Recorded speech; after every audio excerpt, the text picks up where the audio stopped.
na kinakalan ngayon, ako pa no? Ako pa na, ano daw, nag-threaten daw ako Mali pa nga yung pangalan Hindi ako yun. Sabi, Dado Clemente. Tapos ang inaano nila, nag-threaten daw ako sa buhay niya. Wala naman ako sinabing pangalan na Alicia, di ba? Siya yung, inaamin niya, siya yung vlogger, inaamin niya. Tapos sisilibang susunugin ko raw. Kunyaring, pumampi langit sa akin. Ako, tapos kayo. Yun yung ano ninyo, yun yung problema ninyo. Kaya, the only way out here is good governance, mga animal kayo. Good governance. Ayusin niyo yung trabaho nyo. May kasalanan kayo sa taong bayan, may ginawa kayong mga kagaguha sa taong bayan. Ang pinakamaganda, cut clean na lang. Mag-resign kayo, malis kayo. No? Hayaan nyo na yung mga next batch of officials ang putragis yan. Pero habulin namin kayo. Pagpipilitan nyo na you stay in power, no deal, away-away tayo. Ganun ang mangyayari dyan. You just abuse the Filipino people. Yun, ganun ang kasalanan nyo Betrayal of public trust. Kayo nga dapat ini-impeach. Kayo dapat may Pero hindi, binabaliktad ninyo Sipin nyo si Inday Sara, galit na galit, nasabi ninyo. Nag-threaten sa buhay ng presidente. Pero hindi nyo inungkat yun. Hindi mahalaga sa inyo yung threat ng buhay kay Inday Sara. Di ba one way? Di ba kaplastikan? Tapos nun, nagsasalita si Inday Sara sa katotohanan. Ngayon, pinalalabas nyo si Inday Sara magnanakaw. Tarantado pala kayo Kayo nga mga nagnakaw Tapos kayo mag-i-impeach. Kaya nga, this is all a stupid mess that we are in. And tingin ko talaga, dyan, bagsak niyan talaga, evolution. The people are fed up already. The people are fed up. Panalangin ko nga, bigyan ako ng pagkakataon na sampulan yan. Pakita sa Pilipino na ganito dapat ang ginagawa ng ng mga Pilipino. Ayoko makialam, hindi ako nag-ambisyon ng posisyon ng mga na yan. Ayokong bumida. Ayoko, tahimik lang na buhay Kung ano-ano yung paninirang binigay, ginawa nila sa akin, kung ano-ano mga threat na inabot ko. Mga animal na yan. Pero, let's see how it will unfold. Let's see. Basta sa akin, hindi ako kukuha ng lawyer na. Ayoko na. Kaka-stress kaya, hindi na akong magbe-bail. Hindi. Tatayo, lalapanan ko. Yun sa akin. Magkaalaman tayo. Sino matapang. Magkago kasi itong mga to Looks like an issue will be raised against Sara for the murder of the BBM blogger Mima Alicia. Hindi, it won't hold. Bakit niya papatayin bakit pagbibintangan si Inday Sara na pinapatay ni Inday Sara? Dahil dun sa siya yung nagsabi na pregi si Inday at hindi gagawin ni Inday, hindi kayang gawin ni Inday yun. Kasi para kay Inday, at saka kahit si Tatay Digong, mga pusong mamon yung mga yan hindi na kayang gawin yun. Ang nagsisurface pa nga na mga vlog niya na kinakalan ngayon, ako pa no? Ako pa na, nag-threaten daw ako Mali pa nga yung pangalan Hindi ako yun. Sabi, Dado Clemente. Tapos ang inaano nila, nag-threaten daw ako sa buhay niya.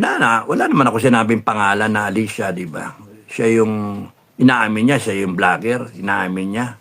Tapos sisilibang susunugin ko raw. Rest in peace, rest in peace. Yan ang napala mo ng kaka-vlog ng ano eh. Kinarma ka ng langit. Yun lang, bottom line doon. Kinarma ka ng langit. Ah, kumbaga sa ano, ang sa akin eh, lahat kayo mga troll, mga vlogger, mga may kasalanan, sama-sama kayo sa isang isla. No? Yun yung sa akin. Tumanggap kayo, nag-crossover kayo. Kung kayo nag-troll kayo, nalaman namin, kunyari may kutang gulong, nalaman. Lahat ng benefits na para sa matitinong Pilipino, tanggal sa inyo. Wala kayong citizenship, gusto ko buhay kayo eh. Para hindi nyo para pagsisihan ninyo habang buhay yung kasalanan ninyo. Kung papatayin kayo, what for? No? Eh yan yung inabot ninyo eh. Yan yung budhi ninyo. Mas maganda, lagay kayo sa isang isla, pagsisihan ninyo. Kaya, with your families. So, kunyari, tumatanggap kayo. Magkano pera nyo tinatanggap? Pera ng taong bayan. Alam nyo naman binabayaran kayo ng mga maling tao. Eh, bakit kayo tatanggap? Diba? Ibig sabihin, kapit patalim kayo, hindi na-justify nyo. Eh, mali yun. Maraming trabaho. Work from home. Ang daming ganon trabaho. Online. May talent kayo sa pagbablog. Hindi, yun sana ang pagkakitaan niyo. Hindi yung pera ng taong bayan babayad sa inyo para sirain. Sinisiraan ako niyan eh. Sinisiraan ako niyan. Kaysa babaero daw ako, kaya ako natanggal serbisyo dahil sa nang babae daw ako. Mali eh. Hindi yun eh. Nag-resign ako sa serbisyo. Irrevocable resignation ako sa serbisyo. Ibinabalik ako sa serbisyo. Inayawan ko rin. Kasi yung kapatid ko, binigay ko yung kidney ko, mas tinimbang ko, mas mahalaga yung buhay ng kapatid ko eh. Kaya, imagine, pati si Auntie Claire, sinisiraan ako dati ni Auntie Claire bago siya maging presidential spokesperson, PCSO, no? Sinisiraan ako ni Auntie Claire. Sinasabi, nagbe-beri-beri pa nga siya noon eh. Tapos sinasabi, wala naman ako. Ang problema sa mga to, sigit rat-rat na hindi man lang nagtitingin sa background ng tao. Yung isa nila na vlogger na yung lalaki na pangalan nun, na nagsasamuray-samuray pa ba, di ba? Arnis-arnis pa. Ayun, hinahamon ako ng harap-harapan nun. Si Metran ang humahamon sa kanya. hindi niya pansinin si Metran. Sabi ko, wag patulan yan, gago. Wag mo na patulan yan. Tapos pagka hinahamon niya ako, tapos nun, sabi ko, wag ka nang humamon, babalikan ka ng langit. Pati pamilya mo, baka papaiyakin ka ng langit. O ano nangyari? The next day, yung anak niya, patay. Patay yung anak niya sa hospital, complication, something yata. O dengue yata. Namatay, iyak siya. Tapos nawala pa siya. Ewan ko kung may ano nangyari sa kanya, may nakaaway siguro siya. Kaya nga this administration is, I believe they will try something na ibibintang sa akin o kaya ibibintang kay Inday, no? Sa akin, okay, pagka binintang sa akin, para to silence me, magkakamali kayo, no? Ang sa akin, pagka binintangan nyo ako, pepersonalin ko kayo, tatayo ako. Dawat hindi ako tumatayo, no? Alam nyo, sa akin, hindi ko kailangan ng milyon na tao, hindi ko na kailangan 100,000 tao. Hindi. Ang kailangan ko, sarili ko at ang Panginoon na naniniwala ako na isasalba ko. Kaya pagka tumayo ako, ang problema ninyo, may sumunod sa akin. At dumami. Tapos kayo. Kaya gusto nyo magkamali kayo? Sige, banatan nyo ako. Yun sa akin. Nananahimik ako, hinihintay ko yung si Inday Sara yung tumayo. Hinihintay ko si Inday Sara yung tumayo. Hinihintay ko taong bayan ang tumayo. Ayokong tumayo. Ayokong preempt ang langit. This is going according to God's plan. Whatever it is, we don't know. But kayong mga tarantado dyan, lalo dyan sa NBI, pagka nagkamali kayo, matatapos yung buong administrasyon dahil sa kagagawa ninyo. Ang sinasabi ng iba, meron ditong love triangle eh. Yan ang sinasabi. Na, yung unang-una, bakit mo raratratin ng 10 magazine? Grabe. Parang talaga sinadya, no? Para explosive eh. Parang karungmal-dungmal. So, ang ano dyan, nasusunod dyan, they will pin the blame. Go ahead. Yun yung ano dyan. Kaya nga, ano, presidente nga ng Pilipinas, hindi ko pinatulan eh. Presidente ng Pilipinas, di ko papatulan. Eh, sino pa yan? Sino ba yan? Ba't ko papatulan yan? Presidente ng Pilipinas, o kaya yung pinsan ng presidente, di ko pinapatulan. Ang tagal na sinasabi sa akin, katay na lang yan eh. Nung FGA pa kami. No? May nag-volunteer na, patayin na yan. Sabi ko, wag. It's against my belief na ayoko ng traiduran eh. Gusto ko harap-harapan. Na? Kaya nga puta. Yan ang pagkakaano eh. Yung upbringing ko, ayoko ng try. Gusto ko harap-harapan. Kaya nga gusto ko itali sa flagpole eh. Para yung mga tao eh, bigyan ng pagkakataon na turukin kayo ng aspil eh. Para masakit eh. Hindi, ako lang. Hindi, I will be the only one contented. Pero buong taong bayan, nakatali kayo sa flagpole, mga ina nyo. Okay lang, lahat kayo nasa isla. Yan, ang gusto ko, mga type ko. Kasi yung paghirapan nyo eh, pagsisihan nyo yung ginawa ninyong kalokohan, kawalang yan sa taong bayan. Yun sa akin. Pero yung tatradorin ko kayo, chuchugiin ko kayo.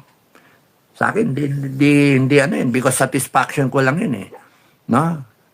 And then, makakawala kayo, makakatakas kayo sa ginawa ninyong kasalanan. Sa akin, ang talagang gusto ko, pagsama-samahin kayo sa isang isla para for the rest of your lives, you will feel sorry. You will be sorry for yourself and you will tell God you are sorry. Yung second chance, bahala ang langit kung bubuhayin kayo. Yun sa akin.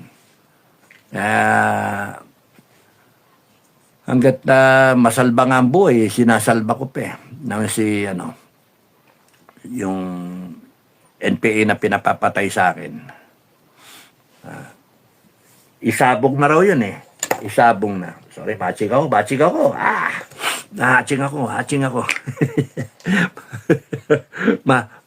Matching ako. Sipon. So, ang ano doon eh, sabi ng ano ko, kasama ko official eh, na katay na raw yan eh. 15 anyos, 17 anyos. Imagine, 17 anyos, graduate ako ng high school, 16 eh. So this is probably, kaka-graduate ng high school to, college siguro, first year, na-recruit. Nausap ko, pinapapatay sa akin. Aminado kasi yung NPA siya. Kasama siya doon sa ambush sa Mawab. Yung kahabang ambush, maraming ng casualty.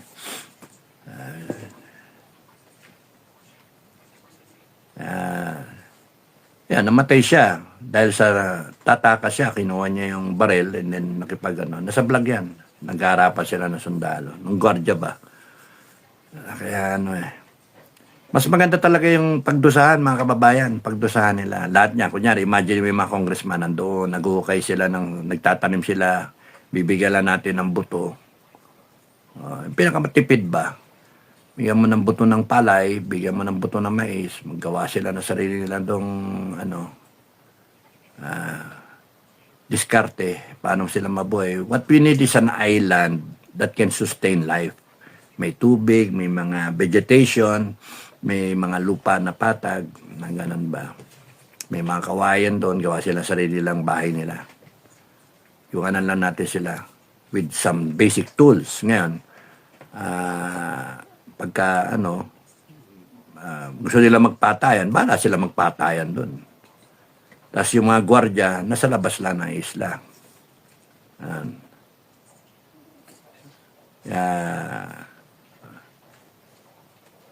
Hindi sila makatakas. Ngayon nga, may robotics nga eh. Kaya hindi sila makatakas. May mga drone pa. may mga infrared, etc. Hindi mababantayan yan. Ngayon, kung idedetro mo, wala, hindi pagsisihan eh. Mas maganda yung nakikita yung buhay ng mga magnanakaw na congressman, senator, mga department head, naka-vlog, live. Naka-live eh. Kahit sinong vlogger, pwedeng kuhanin yung feed and then gawin nilang content. Okay, eto na tayo ngayon. Sa isla tayo. Isla Crocodile o Snake Island o Croc Island. Nandito tayo at nandiyan na. Pwede bang interview ng live yung tao? Pwede. Live mo. Pero wala yung wala yung vlogger na nandun lang. Naka-live kayo. So, mas maganda yun. Nakikita ng mga kabataan na nagdudusa sila.